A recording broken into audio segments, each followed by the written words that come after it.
warahmatullahi wabarakatuh. Waalaikumsalam warahmatullahi wabarakatuh. Di sini saya akan menjelaskan tentang ukuran puisi, lirik lagu, dan penghasilan. Saya dari awal dan masih yang juga masuk juga 5%. Nah, di sini ada pengertian puisi. Puisi merupakan sebuah bentuk yang tersusun dari berbagai elemen. Elemen tersebut mencakup kata-kata, bentuk, pola, ritme, ide, makna atau isu yang dialami oleh penyair dalam hidupnya dan ingin disampaikan kepada pembaca atau pendengar melalui teknik dan nada. Nah, ini berarti ada beberapa syarat yang harus dipenuhi agar satu ungkapan bahasa dapat dianggap sebagai puisi. Syarat tersebut berupa kramatur kata-kata yang disusun dalam baris-baris hingga membentuk ciri khasnya. Nah, di sini juga ada penulisan puisi. Yang pertama itu memiliki struktur yang jelas, yaitu tiap puisi memiliki pemisahan yang jelas antara satu dengan lainnya, baik melalui nomor urut atau judul. Yang kedua memiliki tema atau fokus yang konsisten seperti cinta alam, sosial, atau emosi tertentu, sehingga pembaca dapat merasakan kesinambungan dalam bacaan. Yang ketiga memiliki variasi dalam bentuk puisi seperti soneta, puisi bebas, haiku, dapat memberikan kedalaman pada karya tersebut. Dan yang terakhir, sebaiknya terdapat informasi atau catatan penulis di bagian akhir untuk memberikan konteks lebih tentang karya-karya tersebut. Nah, di sini juga ada unsur-unsur puisi. Unsur-unsur puisi itu dibagi menjadi dua. Yang pertama itu struktur fisik. Di sini itu ada diksi, citraan atau pengimajian, kata konten, bahasa kiasan, rima dan ritme, tipografi. Itu juga ada unsur batin. Yang pertama itu ada tema, terus yang kedua nada, tiga perasaan, dan yang terakhir amanat. Terus di sini juga ada jenis-jenis puisi. Yang pertama itu puisi naratif. Puisi yang mengungkapkan cerita atau penjelasan penyair. Jenis ini terbagi menjadi dua, yaitu balada dan romansa. Terus yang kedua ada puisi lirik. Puisi yang mengungkapkan berbagai perasaan penyairnya. Jenis puisi lirik terbagi menjadi tiga, yaitu elegi, serenada, dan ode. Dan yang terakhir itu ada puisi deskriptif. Puisi di mana penyair bertindak sebagai pemberi kesan terhadap suatu keadaan, peristiwa, benda, ataupun suasana yang menarik perhatiannya. Puisi deskriptif ini terbagi menjadi dua, yaitu satire dan puisi kritik sosial. Nah, di sini juga ada pengertian lirik lagu. Lirik lagu merupakan susunan kata yang di tiap barisnya memiliki rima atau persajakan tertentu. Sebuah lirik lagu pasti memiliki struktur makna dan struktur bentuk. Lirik lagu merupakan ekspresi seseorang dari dalam batinnya tentang suatu hal baik yang sudah dilihat, didengar maupun dialami. Lirik lagu memiliki kesamaan dengan sajak, tetapi hanya saja dalam lirik lagu juga mempunyai kekhususan tersendiri. Karena pedoman ide lewat lirik lagu diperkuat dengan melodi dan disiramnya yang disesuaikan dengan lirik lagu dan warna suara penyanyi. Terus di sini juga ada ciri-ciri lirik lagu. Yang pertama itu berupa kumpulan lirik lagu, yaitu memuat irama dan melodi lagunya. Yang kedua disusun melalui pemilihan kata yang unik dan menyentuh hati yang akan membuat lirik lebih memorable, seperti kumpulan metafora, nilai atau personifikasi dapat memperkaya lirik. Yang ketiga itu ada lirik lagu terdiri dari atas bait atau verse dan refrain atau chorus yang berulang, memberikan pengulangan tema atau emosi tertentu di seluruh lagu. Dan yang terakhir itu ada lirik lagu biasanya cukup pendek untuk mudah diingat, namun juga cukup panjang untuk menceritakan cerita atau menyampaikan pesan secara efektif. Nah, di sini juga ada jenis-jenis majasnya. Yang pertama itu personifikasi. Itu dapat diartikan sebagai majas berupa perulangan bunyi, suku kata atau bagian kalimat yang dianggap penting untuk memberi tekanan pada kata-kata yang dianggap penting. Terus yang kedua ada metafora.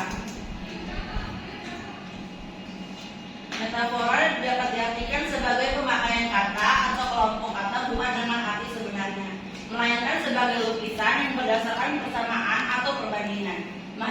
Majas metafora menggunakan kata-kata yang bukan arti sebenarnya atau arti kiasan. Majas ini biasa digunakan untuk menunjukkan perbandingan yang tersirat atau tidak langsung antara suatu benda dan benda, antara orang dan benda. Terus yang terakhir ada simile. Ini dapat diartikan sebagai perbandingan yang bersifat eksplisit. Hal yang dimaksud dengan perbandingan yang bersifat eksplisit ini ialah perbandingan yang langsung menyatakan sesuatu sama dengan hal lainnya dengan menggunakan kata-kata pembanding seperti sama, sebagai, bagaikan, bak, rasa, dan umpama. Terus di sini juga ada pengertian notasi lagu. Notasi lagu adalah sistem simbol yang merekam nada, ritme, tempo, dan dinamika musik. Partitur merupakan catatan tertulis yang memuat susunan musik untuk dinyanyikan, membedakan antara notasi balok yang menggunakan 5 garis para nada dan notasi angka yang lebih sederhana. Dalam pendidikan seni, notasi berfungsi sebagai pedoman agar karya musik dapat dipelajari ulang dengan tepat. Bahwa notasi modern harus memperhatikan tanda birama, tempo, serta jarak antar nada agar dapat dimainkan sesuai maksud pencipta. Di sini juga ada karakteristik notasi lagu. Yang pertama itu akurat dalam tempo, tanda dinamik, dan tanda-tanda musik lainnya yang jelas untuk memastikan interpretasi yang tepat oleh musisi. Yang kedua ada mudah dibaca dan dipahami. Ini berarti jarak antar not, penggunaan tanda penghubung, dan struktur baris musik harus jelas. Yang ketiga disusun dalam format standar seperti sistem 5 garis dengan penjelasan tentang kunci musik dan tanda nada yang digunakan. Dan yang terakhir ada notasi lagu menggambarkan melodi dan harmoni secara akurat, termasuk pengaturan instrumen jika ada, serta penempatan dinamik yang mendukung interpretasi musik. Nah, di sini juga ada jenis-jenis notasi lagu. Yang pertama itu notasi angka. Notasi angka merupakan sistem penulisan nada dengan menggunakan angka 1 hingga 7, serta dibantu beberapa simbol untuk memperjelas. Yang kedua itu ada notasi gambar. Merupakan notasi yang menggunakan gambar seperti yang petunjuk nada.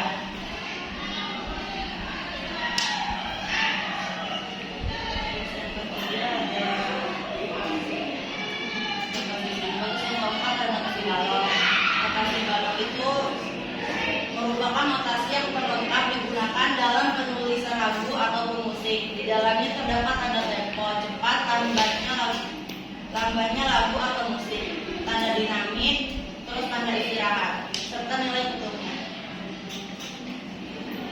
Ini contoh-contohnya juga.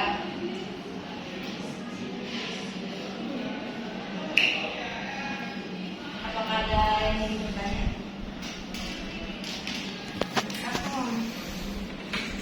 Jadi sebelumnya aku Eka Melia dengan di 2305381 ini bertanya sedikit. Jadi sejauh mana sih penggunaan majas, metafora, simile, personifikasi mampu memperkaya makna puisi maupun lirik lagu? Terus dan kapan sih penggunaannya itu dianggap terlalu banyak atau malah membuat jadi bingung? Ya. Penggunaan nada seperti metafora, simile, dan personifikasi itu sangat penting dalam puisi maupun lirik lagu karena dapat memperkaya makna dan memberikan kedalaman emosi pada karya tersebut. Melalui metafora, penulis dapat menyamakan dua hal yang berbeda untuk menciptakan makna baru yang lebih dalam. Misalnya menggambarkan kesedihan dengan langit yang menangis. Simile membantu memperjelas perbandingan dengan kata penghubung seperti atau bagai.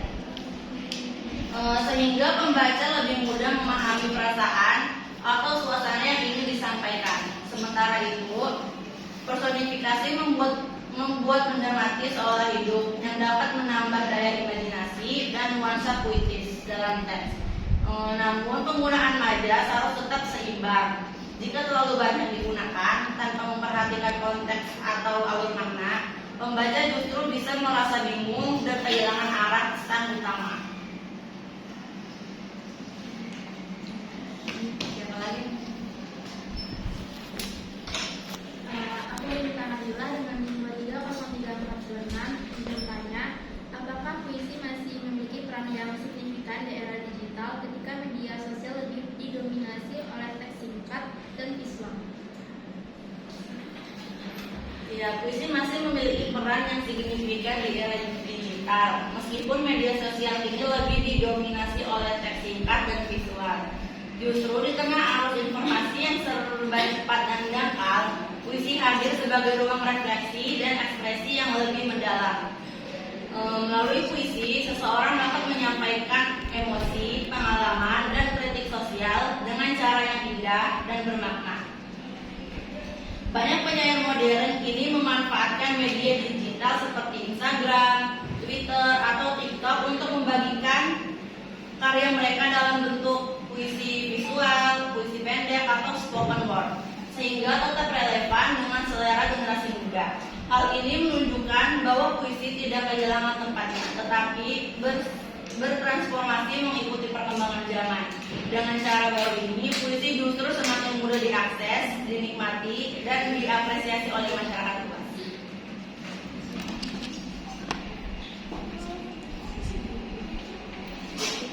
Mungkin di sini saya akan membacakan kesimpulan. Puisi, lirik lagu, dan notasi lagu merupakan bentuk ekspresi seni yang saling berkaitan dengan dalam menyampaikan perasaan, ide, dan pesan. Puisi menekankan pada keindahan bahasa melalui struktur fisik dan batin.